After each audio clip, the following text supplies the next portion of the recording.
And a weird thing happened as I started doing that. I was actually learning a lot more. And so I was able to convey that to the students, and I was able to help the students make their films better. And it made me realize, whoa, there's this weird reciprocal loop. I'm a college dropout. I was homeless, lived in a car for 3 years. I've lost every single thing I had, family included. I've been written off so many times. But today, the person that you're sitting in front of you is a process. Then next is how you feel about the future. We've got to have the future well designed. The future is called the promise. The promise of the future can be an awesome force. The harder I work over here, then go and explain it, they actually can take that knowledge and put it to use. Building skill sets, getting better at something. And I started thinking, is that something that I could do for myself? And at that moment, these two very successful entrepreneurs walk into my class. And at that time, I was obsessed with two things. I wanted to get rich, and I wanted six-pack abs. Now, I grew up in a morbidly obese family, so for me, that was real, man. And I used to be 60 pounds heavier than I am now. And I wanted those six-pack abs, man. I just had no idea how I was going to get it. And I remember the first time that somebody told me, I think you already have abs, it's just under the fat. I want to talk to you for a moment about the process. Because see, one way to get a person to really follow you is to be the example of what you're trying to get them to follow. You know, my daddy used to tell me all the time, he said, son, best thing you can do for poor people is not be one of them, because you can't help the cause. Your brain is divided into two halves, positive and negative, good and evil. Each half of your brain has millions of factory workers on each side. You got 1 million factory workers on the positive side. You got 1 million factory workers on the negative side. And I thought, what? Like, that doesn't even make sense. Because I had done like a bunch of crunches and I'm like, I still don't see them. So I don't know what the problem is. Maybe it was all the licorice. I had a thing. So these two guys walk in, very accomplished entrepreneurs, ripped, six-pack ab, bodybuilder types, and they said, hey, you're coming to the world with your hand out. If you want to control your art, you have to control your resources. So if you want to get back in the saddle and actually become a filmmaker, you're going to have to learn to control the resources. So come with us, be a copywriter, but understand this is a startup. You can have any role in the company that you want. You just have to become the right person for that job. And so I took them at their word, and I pivoted, and I left my teaching career, which had safety. And I looked to my wife and I said, this may fail, but I've got to at least give it a shot. And my wife said the words that have become famous for me, which is, I bet on you. At the forefront of each one of those factories in your brain is a foreman. You got foreman positive and you got foreman negative. You are in charge. You're the boss of the factory. So let me show you how this works. You got a remote control. You go to your house tonight and you press that power button and you press it. When you point it at the TV, what do you expect to happen? You expect TV to come on. You press the power button, you expect the TV to come on. If you want to watch HBO, and HBO is channel 300, and you press 300, and then you press select, what do you expect to come on that TV? And what comes on that TV? So now, since your brain is in two halves, let me show you how this works. You wake up in the morning and you say, man, I don't feel myself today. I got up on the wrong side of the bed. I'm not a morning person.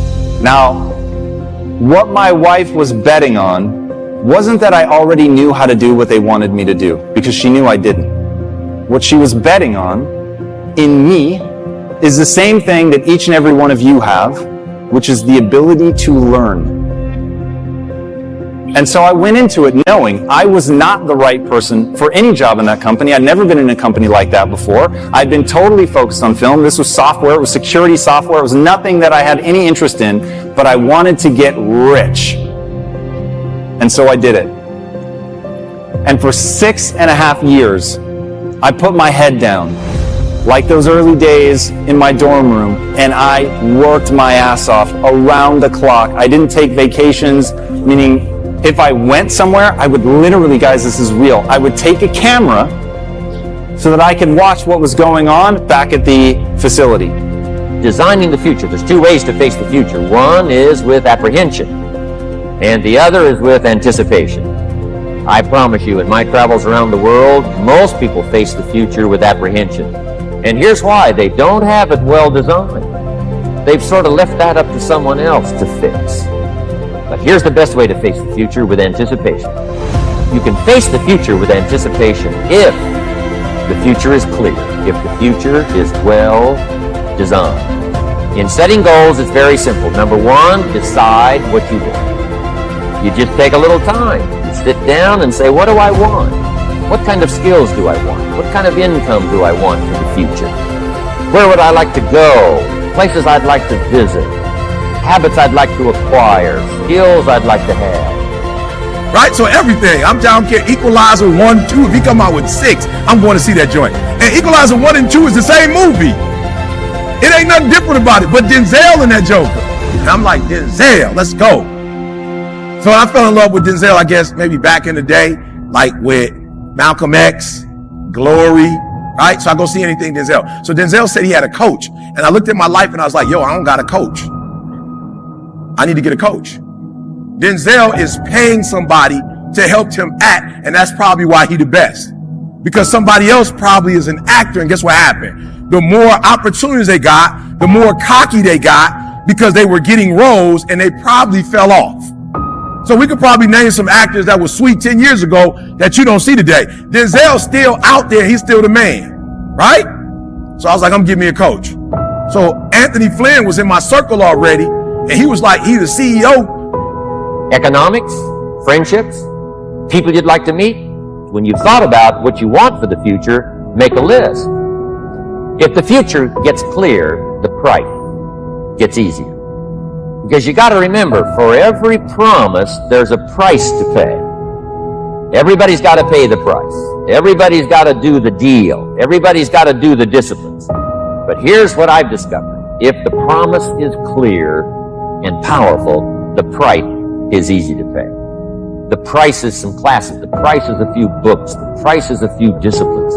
The price is finding something that'll make your life better, make you grow, make you change, make you develop. So the first part of the key is to design the promise. Then, what is the price to pay? I'm telling you, the price will be easy.